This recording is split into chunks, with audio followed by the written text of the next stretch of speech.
മണിപ്പൂരിലെ എം.പിയുടെ പാർലമെൻറ്റ് പ്രസംഗം മണിപ്പൂരിലുണ്ടാക്കിയ വികാരത്തെക്കുറിച്ച് NDTV ഒക്കെ ഇന്നലെ ഒരു ന്യൂസ് ഐറ്റം ചെയ്തിരിക്കുന്നത് കണ്ടു. നമ്മുടെയൊക്കെ എം.പിമാർ പാർലമെൻറ്റിൽ നമുക്ക് വേണ്ടി സംസാരിക്കുമ്പോൾ നമുക്ക് പ്രത്യേകിച്ച് വികാരമൊന്നും തോന്നാറില്ല.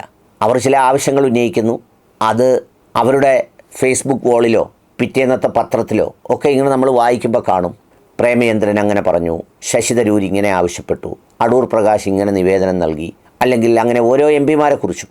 പക്ഷേ നമ്മളിലതൊന്നും ഒരു വലിയ വികാരമാകാത്തത് എന്താണെന്ന് ചോദിച്ചാൽ, നമ്മൾ അത്രമേൽ അതൊന്നും ആഗ്രഹിക്കുകയോ കൊതിക്കുകയോ ചെയ്യുന്ന ഒരു ദുരന്തപൂർണമായ അന്തരീക്ഷത്തിലല്ല ജീവിക്കുന്നത് എന്നുള്ളതുകൊണ്ടാണ്. പക്ഷേ മണിപ്പൂരിൽ പാതിരാത്രിയുടെ അന്ത്യനിയാമങ്ങളിലാണ് പാർലമെൻറ്റിൽ പ്രസംഗിക്കാൻ അവരുടെ MP അകോചം എന്ന് പറയുന്ന ജവഹർലാൽ നെഹ്റു യൂണിവേഴ്സിറ്റിയിലെ സെൻറ്റർ ഫോർ സോഷ്യൽ സ്റ്റഡീസിലെ ഒരു പ്രൊഫസർ കൂടിയായ അദ്ദേഹത്തിന് അവസരം കൊടുത്തതെങ്കിലും അടുത്ത പ്രഭാതത്തിൽ മണിപ്പൂരിലെ മനുഷ്യർ മുഴുവൻ ചർച്ച ചെയ്തത് ആ പ്രസംഗമായിരുന്നത്രേ. കാരണം അത്രമേൽ ദുരന്തപൂർണമായ സാഹചര്യത്തിലൂടെ കടന്നു പോകുമ്പോൾ നമ്മുടെ വിഷയങ്ങൾ, നമ്മുടെ ശബ്ദങ്ങൾ എന്തുകൊണ്ടാണ് പാർലമെൻറ്റിലൊന്ന് കേൾക്കാത്തത്, അല്ലെങ്കിൽ ആരും പറയാത്തത്, അല്ലെങ്കിൽ പ്രധാനമന്ത്രി മിണ്ടാത്തത് എന്നാഗ്രഹിച്ചിരിക്കുമ്പോഴാണ് വളരെ വികാരവായ്പോടെ കൃത്യമായ ഭാഷയിൽ AB അകോചം എന്ന മണിപ്പൂരിലെ കോൺഗ്രസ് MP മണിപ്പൂരിനെ വർണ്ണിച്ചു കാട്ടിയത്. സുപ്രീം കോടതി കഴിഞ്ഞ ദിവസം പറഞ്ഞു കേട്ടില്ലേ, ഞങ്ങൾക്ക് മണിപ്പൂർ സർക്കാരിൽ വിശ്വാസമില്ല.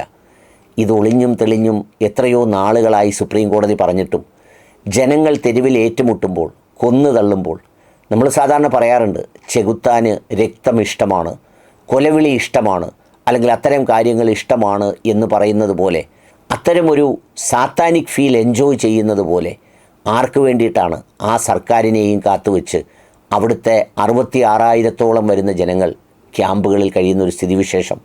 ക്യാമ്പുകളിലൊക്കെയും മൊബൈൽ ഫോണിലൂടെ ലഭിക്കുന്ന സമയത്ത്, എപ്പോഴും അവർക്ക് ഇൻ്റർനെറ്റ് സൗകര്യം ലഭിക്കുന്നില്ല എങ്കിലും ലഭിച്ച സമയത്തൊക്കെയും പരസ്പരം പങ്കുവെച്ച് ആ വീഡിയോ ക്ലിപ്പ് കണ്ടത്രേ ഒരു MP അവർക്ക് വേണ്ടി വെറും 10 മിനിറ്റ് പാർലമെൻറ്റിൽ സംസാരിച്ചത്.